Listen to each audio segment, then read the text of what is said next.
This year, through Farming for a Better Climate, we carried out a few trials at Woodhead Farm at New Mills by kind permission of John Kerr. So John was a former climate change focused farmer, and from that, after that, he's been very pro Farming for a Better Climate and a big supporter of everything that we're trying to do with Farming for a Better Climate. One of the things that's happened in recent years is obviously the fertiliser price has inflated pretty dramatically in the last 2 years.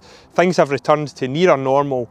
However, there's a lot of good learning in those more challenging years that we've been through. So many farmers are looking to be a little bit more organic than they were in the past, and John's no exception to that. We were challenging the question of, how much nitrogen do we need to spread to actually get the yield we need to fill the silage pit. So, like all dairy farmers, like most farmers in general, filling the pit is the crucial part of the year. If we can get good quality and a good quantity of forage in the pit, most of the job is done for the year. If we fail to do that, we're under a real challenge for the rest of the year if we miss that peak yield in the spring. So altering the application rate for nitrogen is a risk for a business, and we know that. Some people got on really well doing it, some people really struggled with it in the heat of battle when we had seen those inflated prices. So what we did at Woodhead with John was take a look at what would happen if we reduced application rates, what would happen to yield.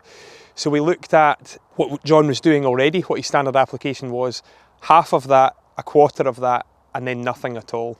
And we have a straight line graph which shows, or a relatively straight line graph, which shows a decreasing yield as a result of a reduced nitrogen application.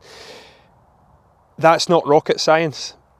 What the important thing to do is to look at the cost and look at the value. So how much does it cost you to get that extra yield, and what is the result of that?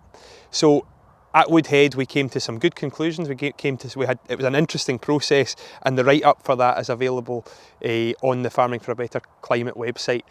The key take-home message from the work at Woodhead this year is the fundamentals are the most important. So pH, P&K and compaction. If we deal with those issues and we get our timings correct, we're halfway there.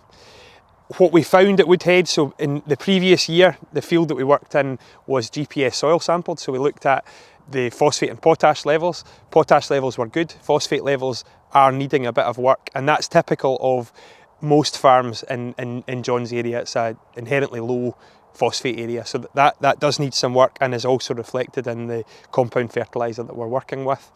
The not needing to apply potash is a good saving. So for a good number of years, John hasn't been spreading potash. By monitoring that, we can be quite confident we're not doing any harm to the soil or harm to the yield, again in the silage pit or the grazing ground.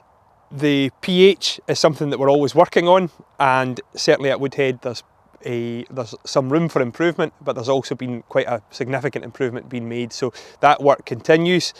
And as far as compaction goes, we've got in the field that we're working in, there was a small surface compaction issue, which certainly needs addressed in years to come. Another area that John is working hard on is changing the sward type, so encouraging clovers back into the rotation, and also looking at multi-species swards as well. So the sward we were working with had some clover in it, but historically had seen pretty high nitrogen applications as well. So as we move forward and